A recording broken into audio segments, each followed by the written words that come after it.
Hello and welcome to Car and Bike. Meet that 2025 Bajaj Dominar 400. Yes, this is an updated model. What it doesn't get and what we expected was the new 399cc engine shared with the KTM. It still gets the 373cc engine of the earlier model, but it gets some significant updates. It gets ride-by-wire throttle. Now it gets 4 riding modes, ergonomic frame changed. It gets a new instrument cluster and all that. We'll tell you all about it now in 2025, almost 9 years after the Dominar was launched. Do those updates make any sense, and should you even consider buying it, and has it really transformed the motorcycle or not? That's what we'll talk about today. But before that, if you're new to our channel, please do consider liking it, hit that bell icon so that you get notified every time we ride a new motorcycle and tell you all about it.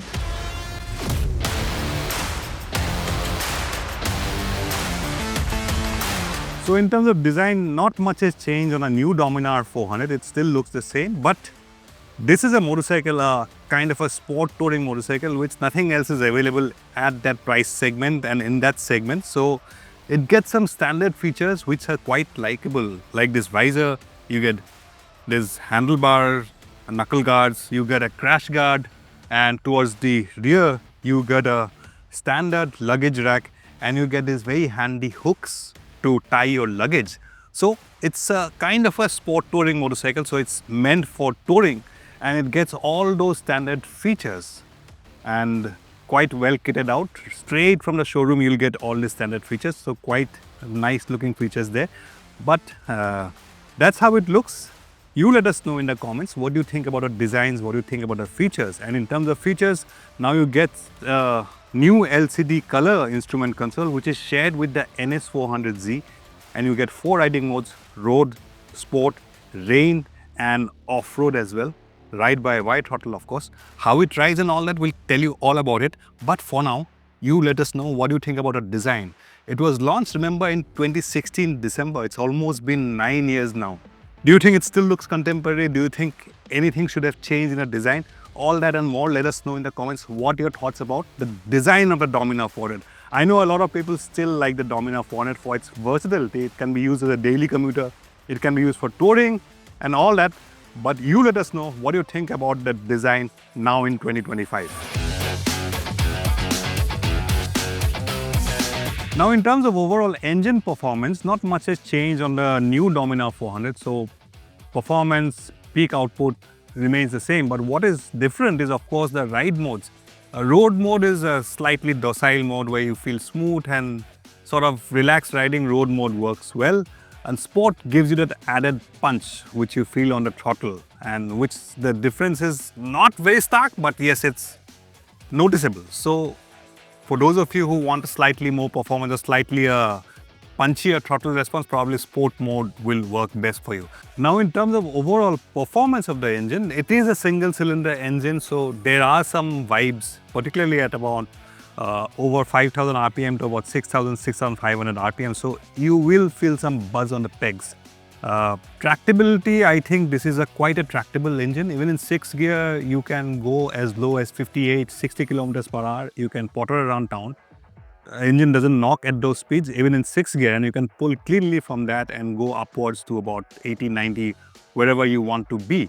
Now, this is primarily designed as a touring motorcycle, and that's why the design, touring-oriented design. So those of you who have toured on the Dominar 400, you will still appreciate the qualities. But there are some vibes at 6,000, 6,500 RPM. When you're sitting at 100 kilometers per hour, you will feel some buzz on the pegs. So it is a buzzy engine. That character has not changed. So in terms of refinement and overall character, smoothness, everything remains the same. But yes, it gives you a slightly more wider experience with those ride modes: road, rain, sport, off-road. You can play around with those. And of course, it gives you a slightly more relaxed riding position now because of the ergonomic changes. And so engine, the 373cc engine has got performance, but what is a compromise is the weight. It is a heavy bike at 193 kgs. So even with the punch, the same engine on the Duke, the last gen Duke, felt more pesky, more punchier than before. Of course, there was slightly more power, but because of the weight, it doesn't feel as eager to get up to speed as it should be. but that doesn't mean it's a lazy bike by any standard. It's got performance. You can cruise at 120, 130 all day long, no problems there in the performance department. On the downside though, because of the long wheelbase and the weight, it is not exactly a sharp handler. It's a stable bike, yes, but it's not so sharp around corners, and because of the weight and the long wheelbase, the main downside more than the handling is pushing it around corners and taking U-turns, because the turning radius is really wide. So if you're going to be using it in the city, that's something which will probably bother you at some point or the other. Pushing it out of parking spots, taking U-turns, the turning radius is quite wide. So that is something you need to take care of, or you need to keep in mind before considering this bike, the 2025 Bajaj Dominar 400.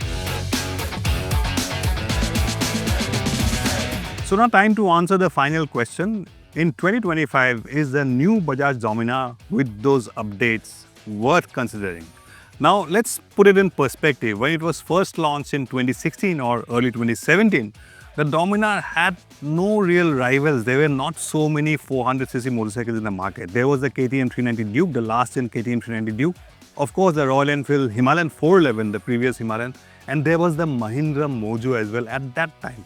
But over the years, you have a lot more options now. You have the Triumph Speed 400, you have the Triumph Scrambler 400X, you have the Royal Enfield Guerrilla 450, you have the Himalayan 450, of course at different price brackets, but in the 400cc segment at least, there are a lot of options to choose from. More importantly, today if you walk into a Bajaj showroom to check out the Dominar 400, you will also see in a corner the Bajaj Pulsar NS 400Z. Same engine, lighter bike, more features. It also gets a quick shifter, by the way, and it's a more agile, sportier machine. But it is also 40 to 50,000 rupees less expensive than the Dominar 400.